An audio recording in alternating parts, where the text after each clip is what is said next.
Estimado licenciado y compañeros, nosotros somos el grupo B2, el cual está conformado por Hilda Vázquez, Carola Sierra, su servidora, Edith Salazar, Apolonio López, Norberto López, y vamos a tener el gusto de exponerles acerca de la norma internacional de información financiera número 10, que habla acerca de los estados financieros consolidados. Iniciamos. El objetivo de esta norma es establecer los principios para la presentación y preparación de estados financieros consolidados cuando una entidad controla una o más entidades distintas. Para cumplir este objetivo, la norma nos da ciertos lineamientos, los cuales son que requiere que una controladora que controla una o más entidades distintas, en este caso subsidiarias, presente estados financieros consolidados. También define el principio de control y establece el control como base de la consolidación. Establece también el principio de control para identificar si un inversor controla una participada y por ello debe consolidar dicha entidad. Y por último, establece los requerimientos contables para la preparación de los estados financieros consolidados. El alcance. Una entidad que es una controladora presentará estos estados financieros consolidados. Sin embargo, esta NIF se aplicará a todas las entidades excepto a las siguientes: una subsidiaria total o parcialmente participada por otra entidad y todos sus otros propietarios, incluyendo los titulares de acciones sin derecho a voto, han sido informados de que la controladora no presentará estados financieros consolidados y no han manifestado objeciones a ello, y sus instrumentos de deuda o de patrimonio no se negocian en un mercado público. Control. Un inversor controlará una participada si y solo si éste reúne los elementos siguientes: A. Poder sobre la participada. B. Exposición o derecho a rendimientos variables procedentes de su implicación en la participada. Y C. Capacidad de utilizar su poder sobre la participada para influir en el importe de los rendimientos del inversor. Poder. Un inversor tiene poder sobre una participada cuando éste posee derechos que le otorgan la capacidad presente de dirigir las actividades relevantes, es decir, las actividades que afectan de forma significativa a los rendimientos de la participada. Rendimientos. Un inversor está expuesto o tiene derecho a rendimientos variables procedentes de su implicación en la participada cuando los rendimientos del inversor procedentes de dicha implicación tienen el potencial de variar como consecuencia del rendimiento de la participada.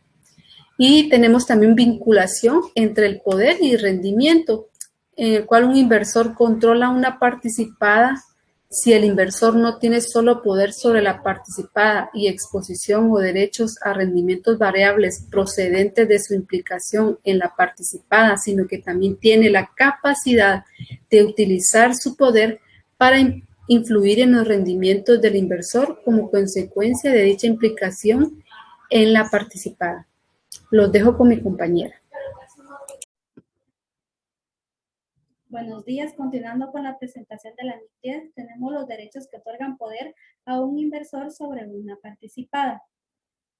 Para poder tener este poder en una participada, tenemos que tener derechos existentes para que puedan dar la capacidad presente de dirigir actividades relevantes. Entre los derechos cabe mencionar el derecho en forma de derecho de voto, así como también el derecho a poder nombrar, reasignar o cesar a miembros del personal clave de la gerencia. De igual manera, el derecho a poder nombrar o cesar a otra entidad para que dirija las actividades relevantes. Seguidamente tenemos derechos que otorgan poder a un inversor sobre una participada con ciertos indicadores que pueden proporcionar la evidencia de que los derechos de este inversor son suficientes para poder otorgarle poder sobre la participada. Entre estos indicadores tenemos el poder nombrar o aprobar el personal clave de la gerencia de la participada, así como también a poder dirigir la participada para poder realizar ciertas transacciones que sean significativas. Así como también podemos decir que el inversor puede dominar ciertos procesos de elección de órganos de gobierno. Derechos sustantivos. Este tipo de derechos requieren de un juicio profesional, teniendo en cuenta todos aquellos hechos y circunstancias siguientes. Si existen o no barreras de tipo económico o de otras circunstancias, así como también cuando el ejercicio de los derechos requiere el acuerdo de más de una parte, o si la parte o partes que mantienen los derechos se beneficiarían del ejercicio de tales derechos. Los derechos sustantivos ejercitables por otras partes que puedan impedir a un inversor el poder controlar la participada con la que se relacionan esos derechos. Los derechos sustantivos ejercitables por otras partes pueden impedir a un inversor el poder controlar la participada con la que se relacionan tales derechos sustantivos. Derechos protectores se relacionan con cambios sustantivos de las actividades de una participada o se aplican en circunstancias realmente excepcionales. Estos derechos protectores se dice que están diseñados para proteger las participaciones de sus tenedores sin otorgar poder a dicha parte sobre la participada con la que esos derechos puedan tener cierta relación. Franquicias. Los acuerdos de franquicia habitualmente conceden al franquiciador algunos derechos de toma de decisiones con respecto a las operaciones de la franquiciada. Generalmente los derechos del franquiciador no limitan la capacidad de partes distintas de este para poder tomar cierto tipo de decisiones o que este tipo de decisiones puedan tener un efecto significativo sobre el rendimiento del franquiciador. Derecho de voto. ¿Cómo podemos decir que se tiene un derecho de voto? Se puede dar las siguientes situaciones. La primera de ellas es que las actividades relevantes son dirigidas por el voto del tenedor de la mayoría de los derechos de votos, así como también que una mayoría de los miembros del órgano de gobierno que está al tanto o que dirige estas actividades relevantes se nombran por el voto del tenedor de la mayoría que tiene acceso a los derechos de voto. Los dejo con mi siguiente compañero.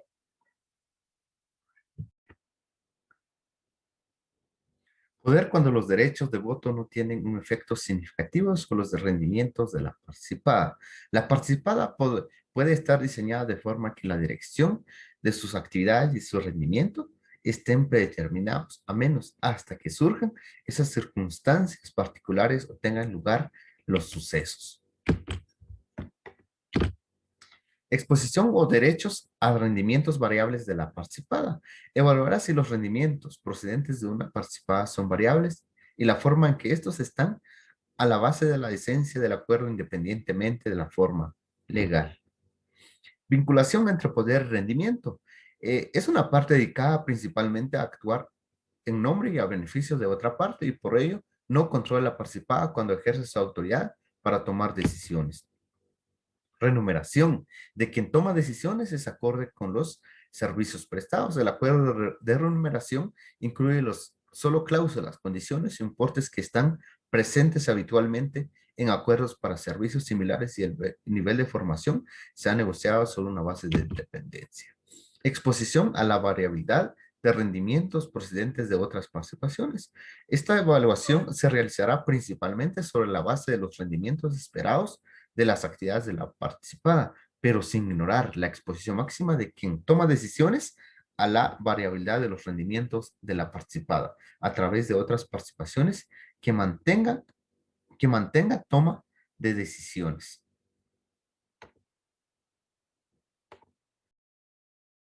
Relación con otras partes. Al evaluar el control, un inversor considerará la naturaleza de su relación con otras partes y si éstas están actuando en nombre del inversor, es decir, si son agentes de facto.